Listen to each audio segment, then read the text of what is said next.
Ces maisons sorties de terre ont une longue histoire, comme toute matérialisation d'un projet mené au forceps avec foi et rigueur. Le cœur à l'ouvrage est toujours fixé sur des objectifs précis, au service de l'humain, au service des Ivoiriens. Ici, nous sommes à la cité OPES 1. C'est l'un de nos programmes sociaux. Alors, si vous imaginez, si vous veniez ici il y a 2 ans, c'était des cocoteraies, c'était très difficile à gérer. Aujourd'hui, vous voyez que les gens vont y habiter et les maisons sont sorties de terre. Là, l'entrée principale de la cité que nous allons voir avec les premières maisons qui ont été livrées. Nous avons ici l'entrée principale de la cité avec du bitume bien fait. Tout cet endroit, c'était de la forêt. C'était de la forêt, c'était surtout des cocoteraies. Déjà, il ne fallait pas céder au découragement. Il a fallu quand même beaucoup de ténacité et toute l'équipe et moi-même avons fait preuve de courage.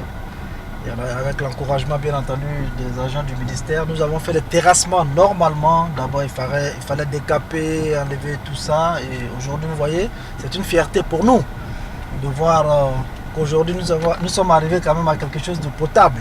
Et les difficultés, Siriki Sangaré et sa dynamique équipe en ont bravé pour tenir à temps le pari de livrer un demi-millier de logements sociaux, répondant ainsi à l'engagement pris avec l'État ivoirien de contribuer diligemment à offrir des logements sociaux aux Ivoiriens de classe modeste, comme celui-ci, M. Abois, qui reçoit ce matin la clé de sa nouvelle maison. On leur remet la clé, de sorte que très bientôt, lui et madame et les enfants puissent vivre dans un cadre bien. Il m'a dit qu'il était dans un quartier, qui n'était pas, comme on appelle, à son goût. Aujourd'hui, il est très content. Moi aussi, je suis content. Le bonheur, leur bonheur fait notre bonheur. C'est pour ça que dès le départ, on a dit qu'il vaut un petit chez soi qu'un grand chez les autres. En Côte d'Ivoire, le déficit de logement qui est de 400 000 se creuse chaque année de 25%. L'État ivoirien a donc pris à bras-le-corps cet épineux problème. Donc le chef de l'État, dès son arrivée au pouvoir, a bien voulu lancer un premier petit programme de 60 000 logements. Donc chaque promoteur, vous voyez la production est liée. Lui par exemple, il utilise du préfa, ce qui fait qu'il va vite. Les autres promoteurs utilisent les matériaux traditionnels tels que les agglos de ciment. Encore, il faudra avoir une main d'œuvre avec du matériel adéquat pour pouvoir aller à un rythme soutenu. Et je crois que c'est ce qu'ils sont en train de faire. Donc, je pense qu'actuellement, si nous faisons une moyenne de 100 logements par promoteur sur les 46, vous voyez que chacun, nous pourrons livrer sur place près de 4 600 logements déjà. Mais ce faisant, la production continue. Et la production continue pour répondre à ce besoin humain fondamental, se loger et surtout bien se loger. Et quand bien même ce sont des logements sociaux, Opes Holding s'impose une exigence de qualité, un cadre confortable qui offre des garanties de sécurité environnementale et un cadre de vie agréable. Mais la force de cette holding, c'est aussi le choix de matériaux de construction innovants. C'est le système innovant qu'on a mis en place, c'est un polystyrène. Polystyrène parce qu'on est dans un cadre où il faut quand même faire de la production massive. Il fallait trouver un système qui permettait quand même d'aller vite. Parce que sortir 60 000 logements, c'est pas une mince affaire. Il fallait trouver une solution et un système de construction très rapide qui s'adapte aussi à notre société. Donc là, vous voyez un peu le type de matériel qu'on utilise. C'est du polystyrène, mais compressé. Et vous voyez autour du fer galvanisé. Ce fer galvanisé là, en fait, c'est anti-rouille. Donc ça permet en fait, après une première projection là-dessus, créer, comme on appelle, un pré-béton en fait. Donc c'est du fer que vous voyez. Vous voyez entre le fer et le polystyrène, les creux. Lorsqu'on projette le ciment dessus, c'est du micro-béton qu'on projette. Et ce micro-béton là en fait permet à toute cette monture là de se tenir. Donc on n'a pas de mur porteur en tant que tel, tout le système se tient. Ce qui fait que ça devient antisismique. Vous avez un isolant parfait. Et là, quand vous tapez à la main, par exemple, pour ceux qui ont des studios d'enregistrement, tout ça, vous voyez qu'il n'y a pas d'écho. Ça permet de d'isoler. Donc il y a l'isolant thermique qui fait frais dedans. Donc on rentre dans un cadre un peu écologique parce qu'il fallait rentrer un peu dans un système de développement durable. On veut tendre vers l'émergence d'ici en 2020. Donc il faut aussi tenir compte du développement durable. On s'est dit quand même que le développement durable, c'est l'un des piliers aussi de ce programme-là. Il ne faut pas les ménages déjà qui n'ont pas assez d'argent, qui sont démunis, qui ont besoin quand même d'un peu de moyens pour être logés. On ne va pas quand même créer des factures de courant énormes, créer des factures d'eau énormes. Donc déjà avec ça, il y a 30 à 60, comme on appelle à 40% d'économie d'énergie. À part la satisfaction légitime de tenir un pari, Siriki Sangaré sait aussi que le plus dur reste à faire. Conforter son positionnement de bâtisseur prometteur et s'attaquer à de nouveaux défis, fort de la confiance renouvelée de l'État ivoirien, son premier partenaire, et de puissantes multinationales comme le groupe Bolloré.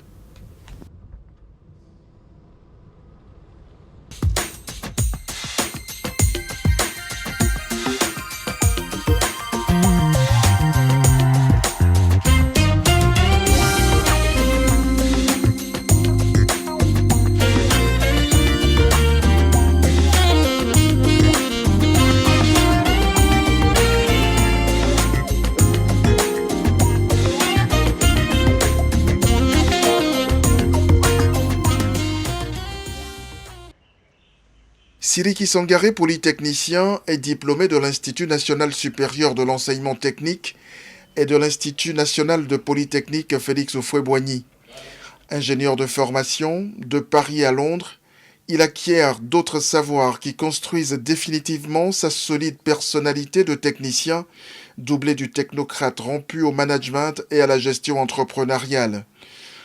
Entre-temps, sa riche expérience managériale dans le café cacao lui inspire une expérience nouvelle, le secteur de l'immobilier. Curieux de tout, Siriki Sangaré est un homme d'affaires averti, mais qui met d'abord et avant tout Dieu et l'humain au cœur de tout ce qu'il entreprend.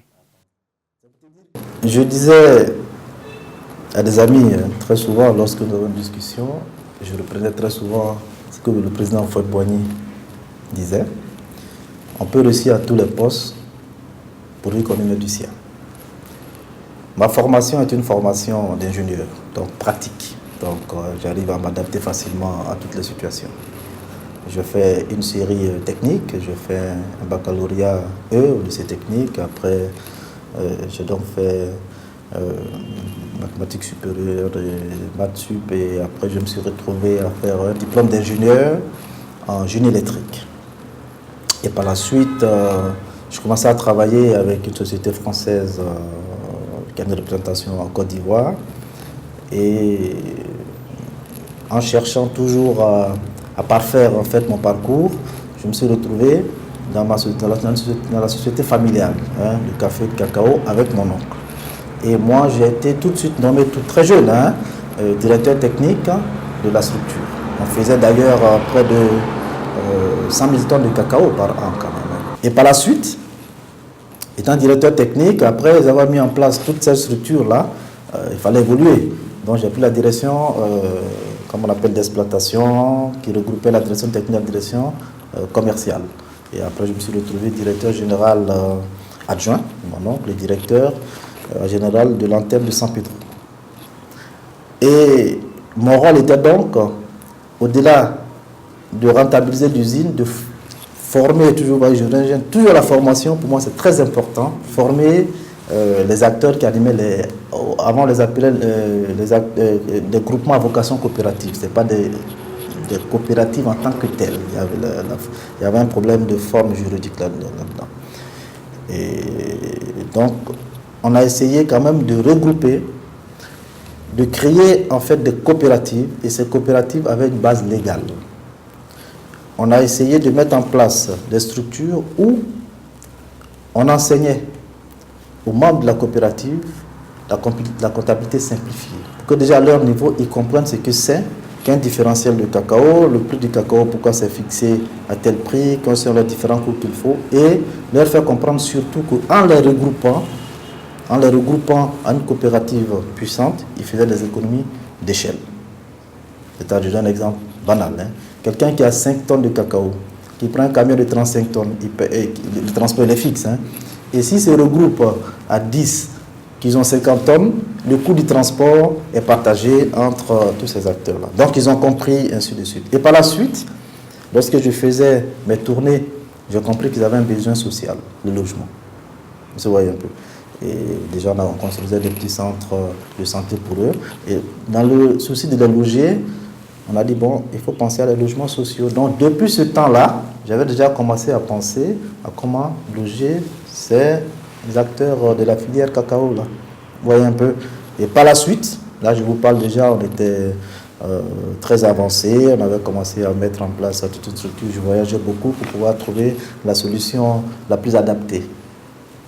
Et donc, quand le président Ouattara, lors de sa candidature en 2010, on avait déjà fait un slogan de campagne, donc je me suis dit qu'il fallait épouser en même temps ça. C'est là qu'on s'est retrouvé dans les logements sociaux.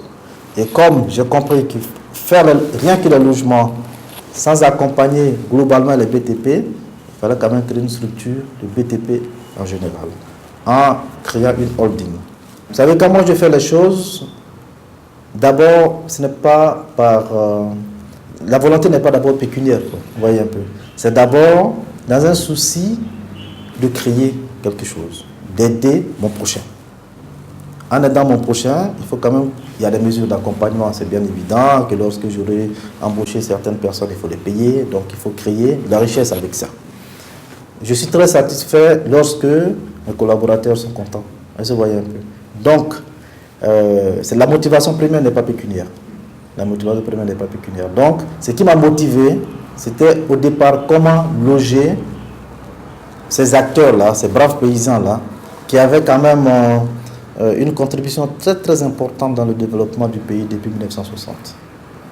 Hein? Retenez qu'en 1975-77, il y a eu un boom dans le café cacao où la Côte d'Ivoire a fait un excédent budgétaire de 1000 milliards. Ça, c'était dû quand même aux efforts de ces paysans-là qui, évidemment, par manque d'encadrement, par manque de formation, n'arrivaient pas à structurer leur financement. Donc, en les aidant, en mettant de côté 1 franc, 2 francs par kilo, on a réussi quand même à aider certains pour avoir des logements. Voyez un peu. Ben déjà, ce qui porte fondamentalement et personnellement moi, c'est d'abord cette volonté en moi de servir mon prochain. Vous voyez un peu. Je le dis, c'est peut-être difficile souvent à comprendre. Lorsqu'on crée une entreprise, on prend des risques, on embauche, on fait des projections qui peuvent marcher comme ne pas marcher. Aujourd'hui, c'est vrai que j'ai été encore plus motivé depuis l'arrivée au pouvoir du président quand même de la République, Alassane Ouattara, qui a créé quand même tout un environnement, un environnement économique qui permettait quand même aux différentes entreprises de se développer. Vous avez vu, le CPC a créé un cadre quand même assez intéressant de fiscalité pour permettre aux entreprises de s'implanter, tout ça. Donc la motivation et ce qui porte en fait, c'est déjà l'environnement créé par les autorités. Vous voyez un peu. Et ça encourage. Et pour qu'on puisse arriver où nous sommes arrivés, il fallait quand même oser. Déjà, les logements sociaux, ce n'était pas évident. Tout le cadre institutionnel n'était pas mis en place. Mais il fallait qu'il y ait un président de la République qui incarnait la confiance. Et c'est cette confiance qui nous a tiré un peu vers l'avant, qui nous a dit, bon, quelque chose nous disait toujours à l'oreille, c'est-à-dire qu'au moment où on voulait abandonner, il y a quelque chose qui nous soufflait à l'oreille pour dire, allez-y, il n'y a pas de problème, tout va bien se passer. Vous voyez un peu. Alors, donc, on a quand même œuvré pour que le cadre institutionnel soit parfait, pour que tout le monde soit sécurisé dans l'opération. Vous voyez un peu. Bon, on aura l'occasion peut-être d'en parler, mais aujourd'hui, ça n'a pas été facile. Le cadre créé par le gouvernement nous a permis d'être arrivés où nous sommes arrivés. Au-delà de la sécurité des personnes et des biens, tout ça, il y a quand même une sécurité humaine que nous voyons aujourd'hui. En ce qui me concerne, j'ai toujours dit à ceux qui veulent entreprendre que c'est le bon moment, quand même un environnement économique qui était propice au développement de nos différentes entreprises. Il y a certains qui ont le courage d'entreprendre. Bon, il y a d'autres qui sont restés là, mais j'invite quand même tous les Ivoiriens, pas qui résident en Côte d'Ivoire, de la diaspora. J'invite au-delà même des Ivoiriens, tous les Africains qui peuvent quand même, qui veulent le bonheur de l'Afrique, que notre réussite passe par nous-mêmes. On ne peut pas prendre nos problèmes et confier à l'Occident tout le temps. On se voit un peu. Si nous prenons en charge, que nous mettons en œuvre ce que nous avons appris à l'école, que nous nous battions et que nous apprenions à faire nous-mêmes et à régler nous-mêmes nos problèmes, vous comprenez que on discutera d'égal à égal sur certaines tables de négociation avec l'Occident. Alors aujourd'hui, quand je regarde autour, j'ai vu quand même qu'il y a un engouement dans le secteur. Il y a à peu près 40 à 50 promoteurs qui sont là. Le ministre à qui nous devons beaucoup tout ça, le ministre Sanogo Mamadou, qui est le ministre de la Construction et des Logements, qui a œuvré à ce que les jeunes entreprises ivoiriennes puissent être agréées et faire leur promotion. C'est d'ailleurs ce que vous voyez. Mais il y a beaucoup de chemin à faire. Nous devons nous battre pour que les 60 000 logements qui passent maintenant à 250 000 logements sur les 5 ans puissent être quand même une réalité et que tous les Ivoiriens qui aspirent à avoir un logement décent soient effectivement comblés. Et je pense que si nous respectons notre slogan que vous connaissez, mieux vaut un petit chez soi qu'un grand chez les autres, notre objectif c'est que toutes les couches sociales se retrouvent à l'aise dans un habitat conforme. Se voyez un peu, en respectant toutes les normes, bien sûr.